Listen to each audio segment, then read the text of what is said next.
Dalam menunggu, kadang manusia suka merasa lelah, kadang khawatir. Apalagi menunggu sesuatu yang tak kunjung datang. Contohnya jodoh atau anak dalam hidup berkeluarga. Jawaban Allah untuk setiap hal yang kita doakan dengan tekun dan kita nantikan itu kapan nih bakalan terwujudkan gitu. Itu pasti bakalan jadi kado yang paling terindah di hidup kita.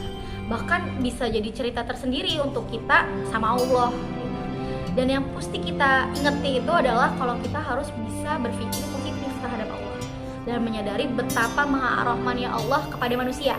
Nah, ilustrasinya begini, kita nggak usah terburu-buru nih buat buka bungkusan kado sebelum waktunya. Karena semua kebahagiaan yang Allah ciptain itu kalau kita nantikan dengan sabar, pasti bakalan bernilai dan bertahan lama. Bahkan sesuatu itu tuh bisa menjadi kejutan yang bermakna dan terkenang sepanjang masa. Jadi kita mesti percaya nih, itu semua tuh bakalan sepadan dengan penantian kita. Bagaimana dengan menunggu jawaban Allah untuk hal yang didoakan? Ketika kita sudah berdoa dan menanti dalam waktu yang sangat lama untuk satu hal yang penting, namun belum juga terjawab, kita pasti bakalan kecewa. Dan mungkin berkata, mungkin doa kita gak akan dikabulin sama Allah. Manusia punya banyak rencana yang selalu diucapkan dalam doa dan berharap segera dikabulin sama Allah. Tapi rencana Allah itu yang paling terbaik.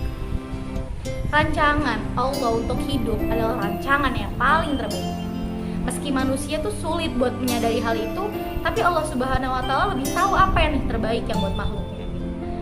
Apalagi ketika kita meminta sesuatu sama Allah, Allah tuh pasti bakal memilah dulu, kira-kira baik gak ya buat hamba saya.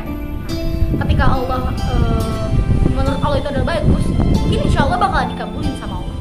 Tapi percayalah, itu semua hanya soal waktu.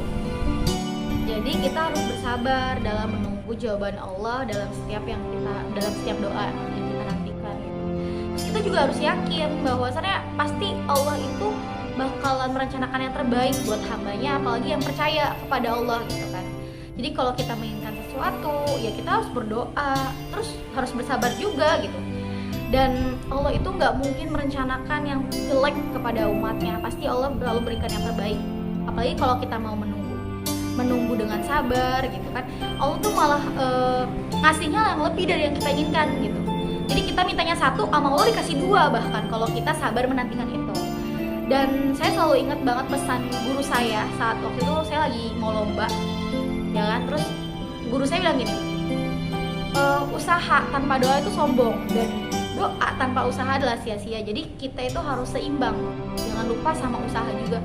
Jadi kita jangan lupa doa, terus usaha, juga bersabar menanti jawaban-jawaban.